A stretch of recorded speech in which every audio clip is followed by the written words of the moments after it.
Welcome to the Gwenton Show. Today we've got an amazing guest with us. A well overdue interview with Lil Lav.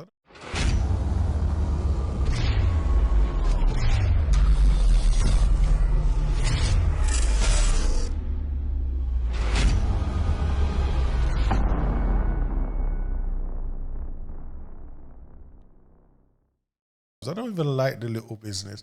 Man, a big man.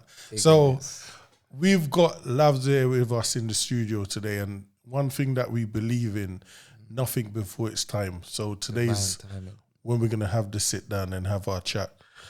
Welcome. Thank you, my brother. Thank you. It's a pleasure. No, it's a blessing, bruv.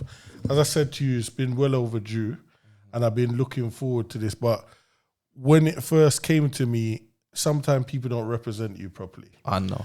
And the way that it was sold to me is, I got a brethren and he's a rapper and he's hard and I was like, no, I don't have rappers on the show.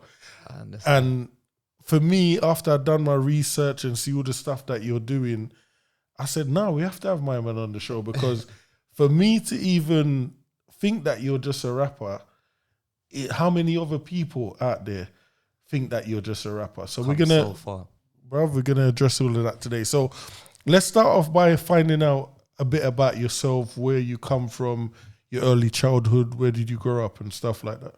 Okay. British born, obviously, from Brixton. Can't be deported. Yeah. Jamaican roots, Caribbean roots. Okay. Yeah, growing up in Brixton, it wasn't easy, as you know. You know, it's a different type of place. It's a different kind of vibration, different kind of frequency. So it was tough. You know, I come from a very colourful background in that sense, but I had strong, good people, and I come from a good foundation where I had good parents behind me. You know, they weren't together, but they worked together to make it happen. And yeah, we done really well in the sense of keeping me grounded on the right path. So how did you find education then? Because I had friends that grew up in Brixton. A lot of them were very intelligent, but because of the environment, steered them the wrong way. Well, you know, I think recently they've made a school in Brixton, but there was never really schools in Brixton growing up. So I had to go to a school next to Peckham. Okay. So that was problematic for me automatically, you know, being one of the very few Brixton boys in the school. Very problematic from a young age. It's like I had to carry the weight for my area when I didn't really want to. So again, this is some of the things that people don't know. When you're sending your children to school, how do you actually know if it's a safe environment plus a safe school for them? I think a lot of parents just look at the school and think, I'm going to send them over there. Yeah, definitely. You got to do your research into the school and the area where it's in, because you could be going to a good school, but just the local area in itself has an effect. It's like a ripple effect. Okay. So with secondary school, you left with any GCSEs? Yeah, definitely, man. I'm an educated man. What? I take pride in that. And you know why I'm glad that you said that? Because nowadays we got people pretending that it's cool not to be smart. No. I was very good at English, and I think that's what helped me later on with my music. Definitely. Like, my vocabulary is different when you listen to my music. Even when I'm talking about certain subjects, I'm very strategic with my words. Yeah. Very on point with my words. So how do you find it communicating with a lot of people with very small vocabulary that struggle to come outside of the 10 words minimum? I hate it, to be honest. I really try to avoid small-minded people in that sense. But I try to accommodate everyone. I'm not disrespectful because I know what it is to come from a place of not understanding. But is it not understanding? Because I got friends that have grown up in houses where everyone's lawyers, doctors, but they choose to speak a certain way. Some people deliberately dumb themselves down because it's cool. Well, I really genuinely believe that slang is the way forward in terms of internet culture Yeah. We see the youths using things like BTW or TBH. Yeah. Whereas just to dumb down the words a little bit so that you don't have to string out the sentences. Sometimes slang is the very core of the culture, because every artist that we know, they make it from a certain place and they use the slang so that they can communicate with the common man. I think layman's terms is the right word.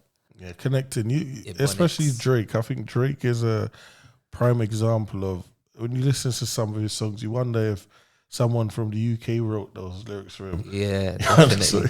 But you got to be in tune with all the slang wherever you go, whether it's in Jamaica, whether it's in America, whether it's in the UK, to understand the everyday man is a very strong advantage point. So never take that lightly. So as we move forward, and grew up in school, or grew up in Brixton, you've gone to school in Peckham, secondary school, you've left with your GCSEs. How was it after school was finished for you? Oh, yeah. I really didn't know what I wanted to do, but I knew music was calling. Yeah. Music was knocking on my door everywhere I went. I went from working with Big Nasty to with the SMS and the PDC and all of that. So I was definitely in tune with everybody in my local area that was doing music. It was something I couldn't run away from. But the thing is, your name was ringing bells from early, but after a while it went quiet. It's like you disappeared. Yeah. You lost love? I think being new to fatherhood,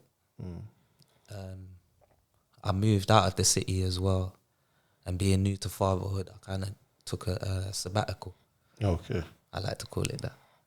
Or is the truth that you was out in the country, you didn't feel comfortable rapping? No, not at all. I'm always I'm comfortable wherever I am. Okay. So if I'm outside of London, believe me, I got my connections. I know where I am. I get my bearings. Okay. So. All right. Because we just have to ask, because there's other people out there complaining that you've come back and they're not sure whether to join back your fan base because you might disappear again. Never again. Never. All right. My thing is this. One of the things about you, you're not the average rapper. When I've heard things saying, he's like a model. Thank you. So people look at you differently because most rappers these days, they put masks on. A lot of them don't like what they look like. And I don't blame them. When you see them go to jail and they take the mask off, you're like, wow, now I know why you got the mask every on. man should be able to stand behind his words. Yeah. And you can't hide from who you are. Because someone always knows who you are. And that's for you out there with the mask on. Yeah. Take the mask off. To yourself. Because your auntie, uncle, or your girlfriend knows who you are. Your mum knows who you are. Okay, yeah, the mum might not want to listen to their rap, but yeah. My thing is as well, how did it feel knowing, because this is something a lot of people get depressed when they're, the buzz that you had walking down the road, everyone knowing who you are, to give all of that up and go and live a normal life. How did that feel? It was depressing. It hurt me to a different degree. And that's why I said I could never do it again. Yeah. I could never give up on what I love to try and fit into a box that somebody has for me. In terms of being a father, it was a good learning curve because it gave me time to fit into the role as a man. Yeah, sometimes we pick up things as a child, but you got to learn how to be a man as well. So if the music ever did stop, I still know how to stand up on my own 2 feet. I still know how to be a good father, and I know how to be a good man in the community.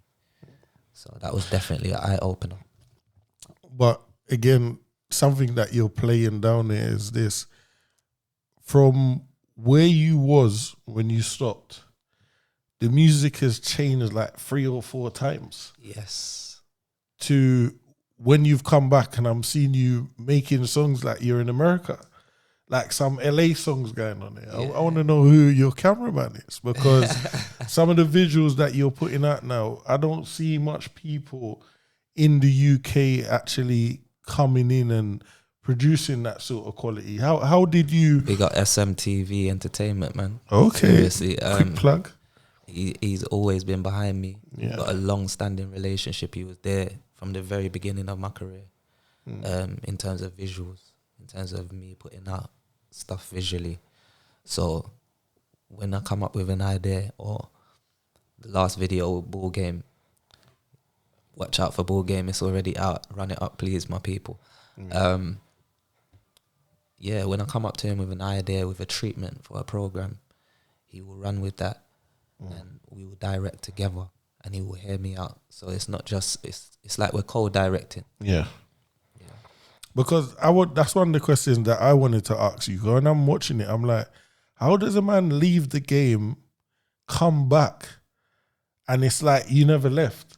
A lot of people come back and you could see they're a bit shaky, they're off beat, or they have to then collab with somebody else to become relevant again. You've just come back like, yeah, I took a break and now I'm back for the spot.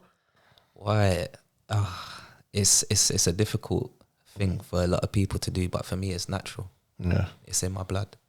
So what would you say to another artist then? Because one thing I like about you as well, you're humble and you play down a lot of things. For someone that has felt that sense of I'm lost, I've given up what I love and now I'm down, first time feeling that low, what would you say to somebody else that's sitting down at home now trying to pull themselves out of that? Well, it really depends on how far you've lost yourself, in a sense, because some people it's depression. Yeah. Some people it could be post-traumatic stress disorder. Some people it could just be anxiety. Yeah. You know, but it's all tricks of the mind. And you have to be a strong-minded person. You have to stand up in what you believe. And yeah, push your chest out, keep your head up. There's something that I've heard recently called social anxiety. Yes, it's a big where thing. People can't be around a lot of people. They can't be out at nights. They can't be around crowds. If you invite somebody around them they don't know, it could give them a panic attack. Yeah, I've worked with many people like that. I've got people around me that are like that in my family, people I know genuinely like that. I've got one cousin and I thought he was as hard as nails. We went to a club and he's like, cuz I got to stand outside, I got to breathe. And I was like, why? And he's like, there's too much people in there. But I thought it was COVID. It comes from overthinking.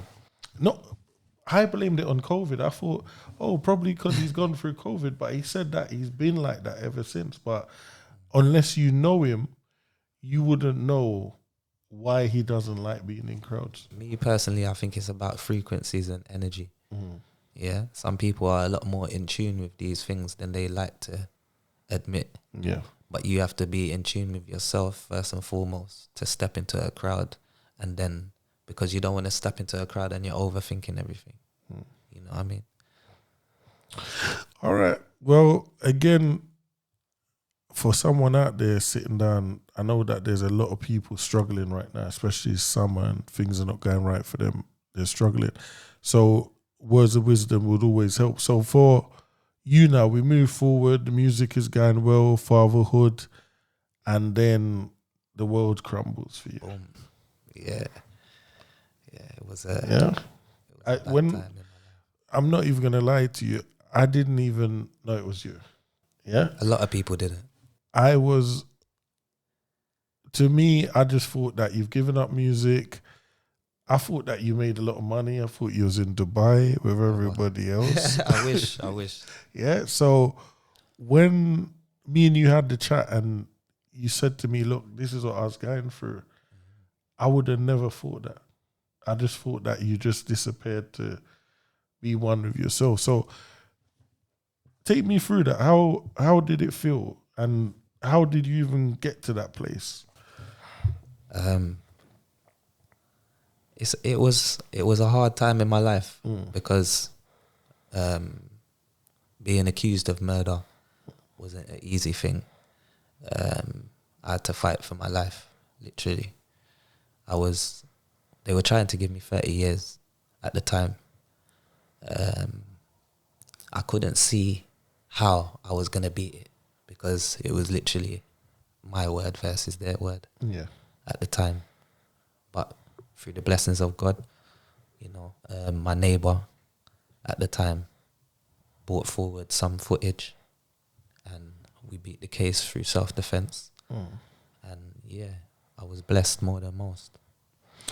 And something that I want to touch on, because again, a lot of people have never heard your side. Yes.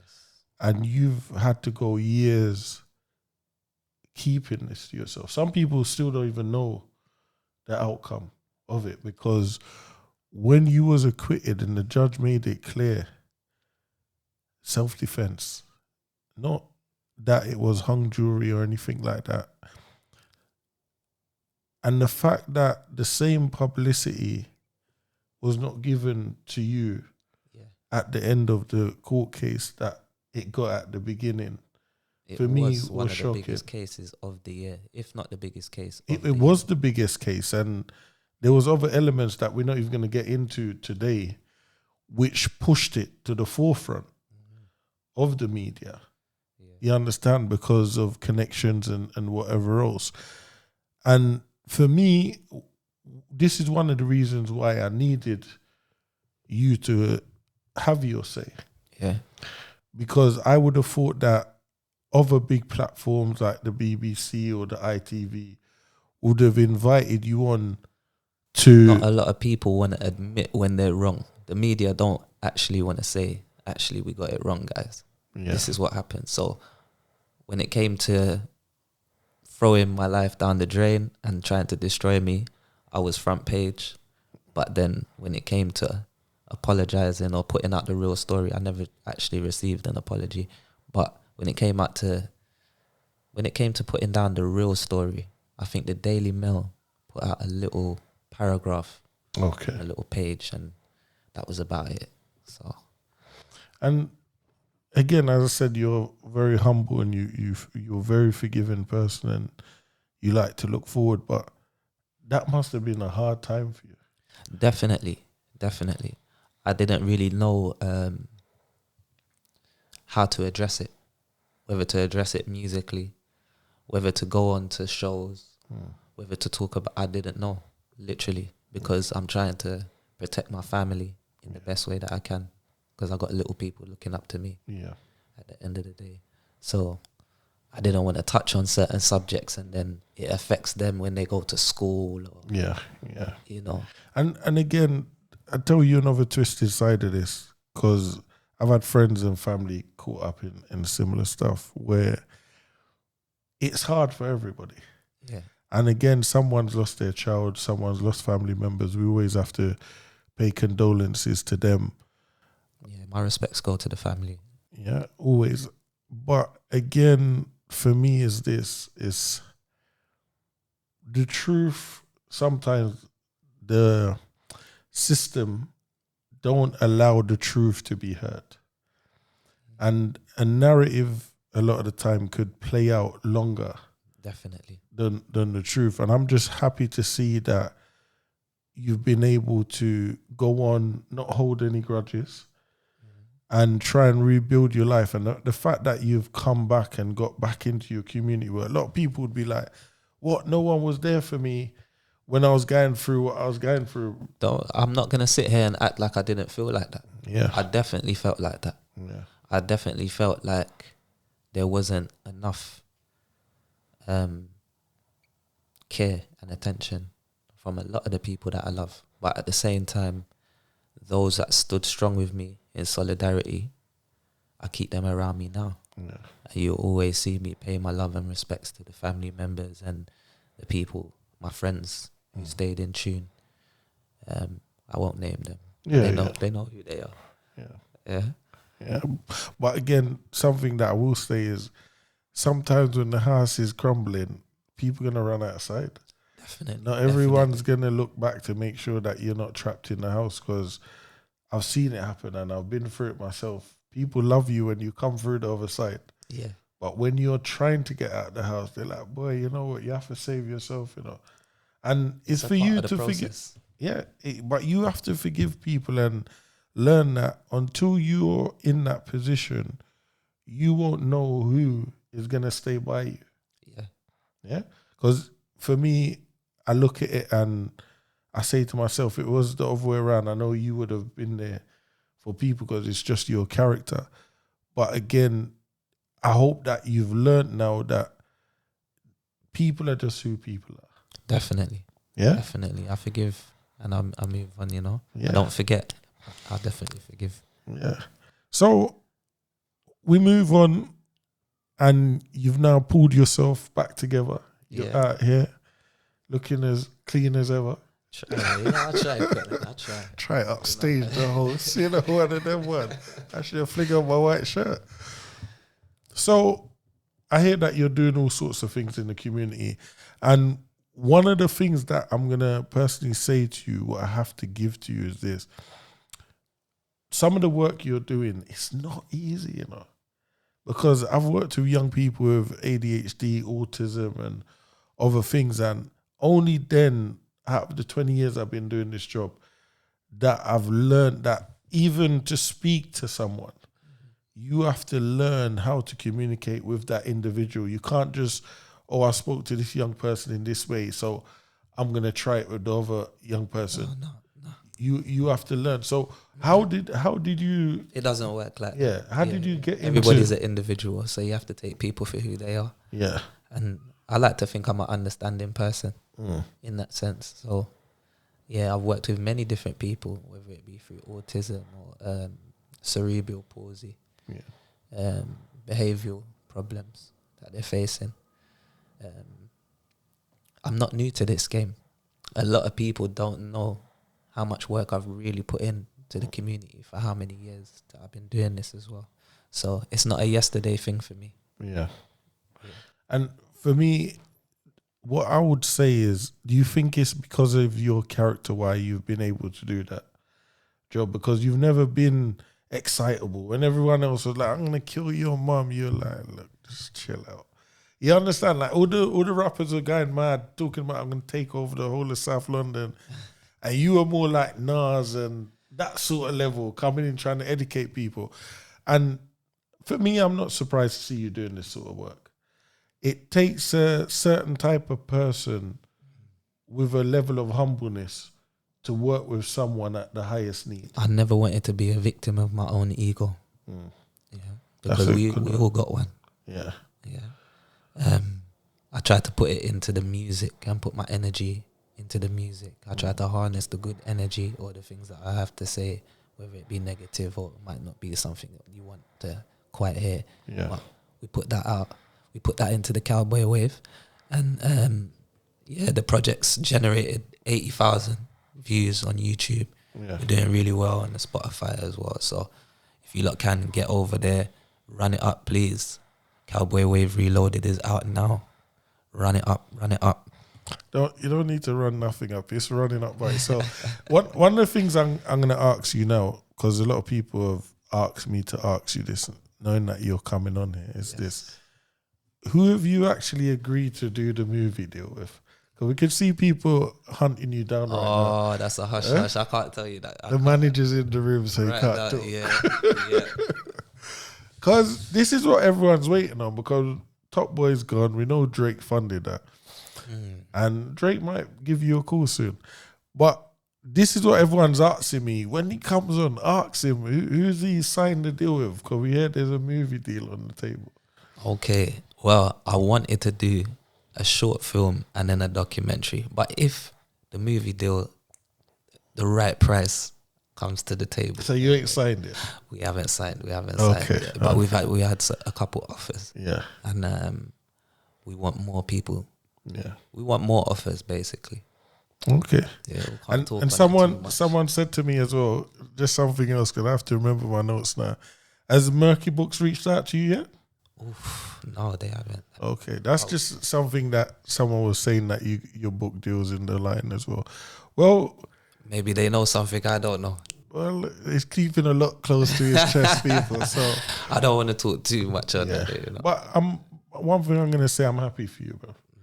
And you deserve it, because, again, it's good for people out there to see that you've been authentic all the way through. It's not that you've tried to change who you are, and you're here to tell the story and still telling people to be humble. And I'm not trying to change. I'm just evolving with time. Yeah. Yeah.